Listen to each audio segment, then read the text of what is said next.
Friedrich Nietzsche, 1844 a 1900, fue un filósofo, poeta y filólogo alemán, conocido por su crítica radical de la moral, la religión y la cultura occidental.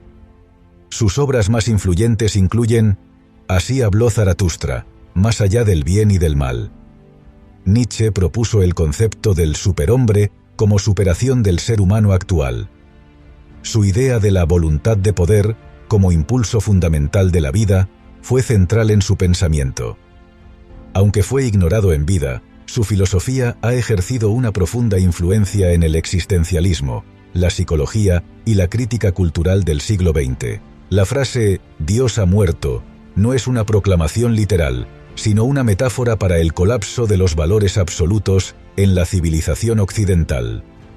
Durante siglos, la humanidad ha confiado en la religión para otorgar sentido, pero en la modernidad, la ciencia, la razón y el escepticismo han socavado ese fundamento. El hombre ya no puede refugiarse en dogmas divinos ni verdades trascendentales. Sin embargo, esta muerte de Dios no es motivo de tristeza, sino un desafío. Estamos ante una oportunidad para crear nuestros propios valores.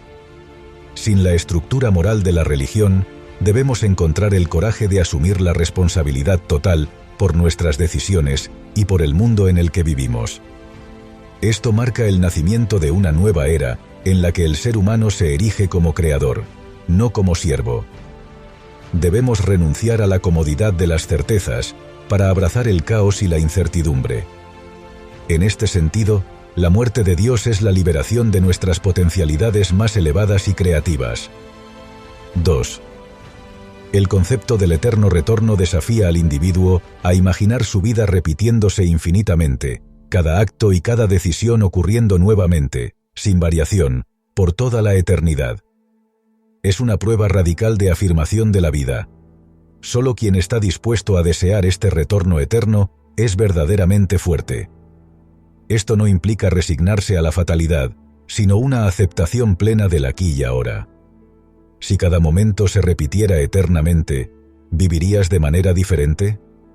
El eterno retorno nos fuerza a considerar nuestras acciones con mayor seriedad, sabiendo que cada decisión no es simplemente pasajera, sino que podría estar con nosotros para siempre. Es un desafío a la mediocridad y a la trivialidad de la vida cotidiana. Solo aquellos que abrazan esta posibilidad con amor y valentía pueden considerarse auténticos creadores de sí mismos.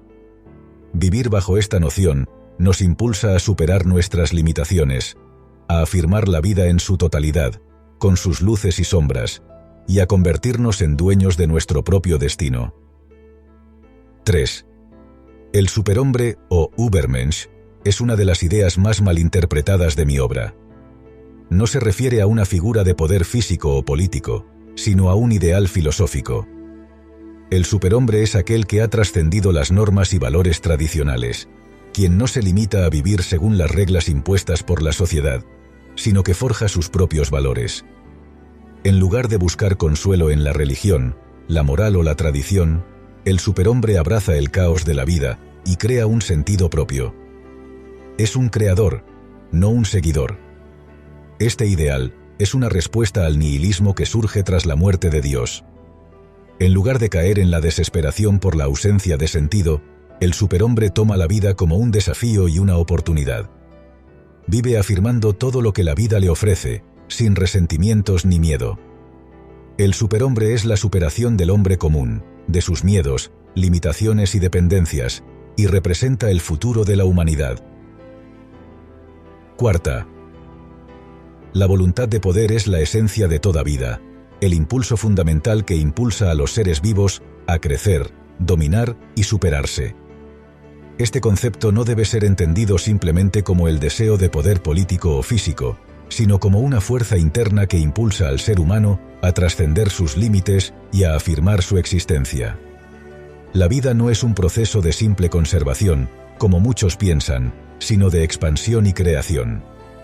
Todo lo que hacemos, incluso en lo más cotidiano, está guiado por la voluntad de poder, el impulso de imponernos sobre nosotros mismos y sobre el mundo.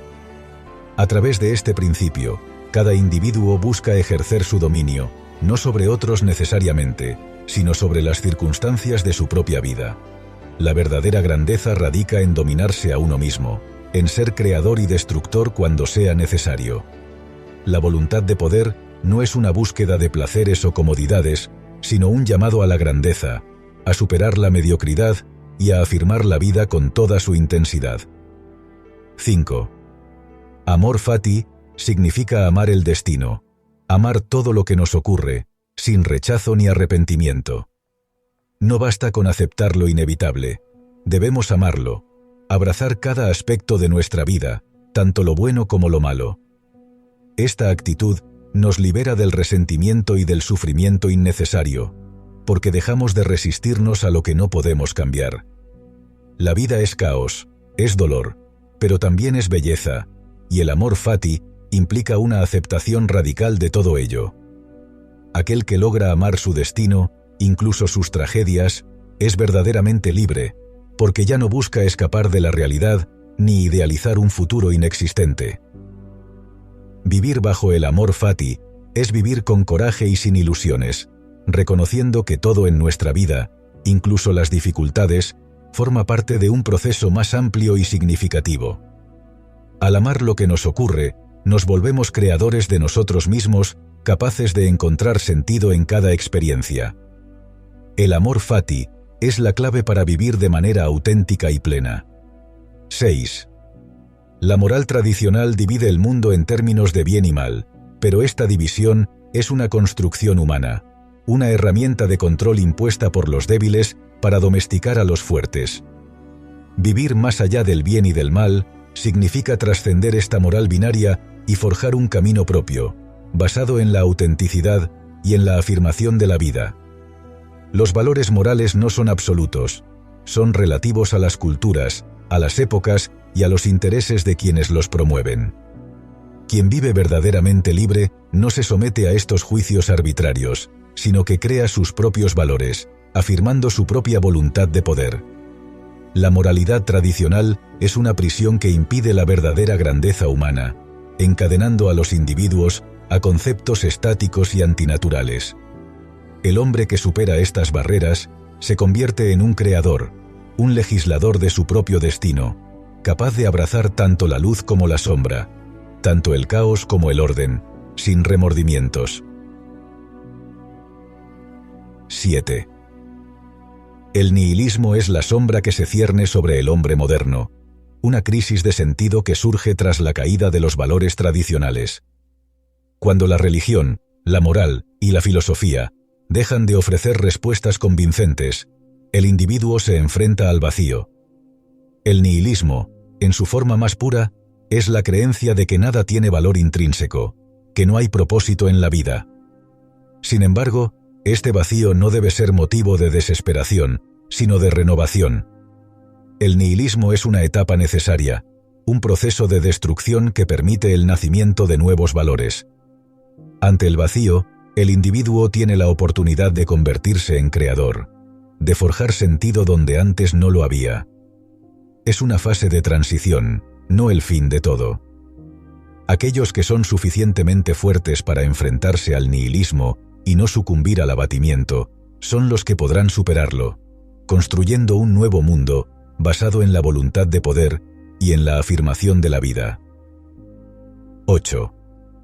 La tragedia es parte intrínseca de la vida, y no debe ser evitada, sino abrazada. En mi obra, El nacimiento de la tragedia, exploro cómo los antiguos griegos entendían profundamente esta verdad. La tragedia no es una fuente de desesperación, sino una oportunidad para afirmar la vida con todas sus complejidades, con todo su dolor y su gloria. A través de la tragedia, experimentamos la realidad en su forma más pura, el caos, el sufrimiento y la lucha, pero también el gozo, la belleza y la creatividad. La vida no es un viaje hacia la felicidad eterna, sino una danza entre lo apolíneo, la forma, el orden y lo dionisíaco, el caos, la destrucción. Aceptar la tragedia es aceptar la vida en su totalidad, sin buscar escapatorias fáciles ni falsas promesas de redención. Solo quien puede mirar el abismo y seguir sonriendo es verdaderamente libre, porque ha aprendido a amar la vida, incluso en sus momentos más oscuros y difíciles. 9.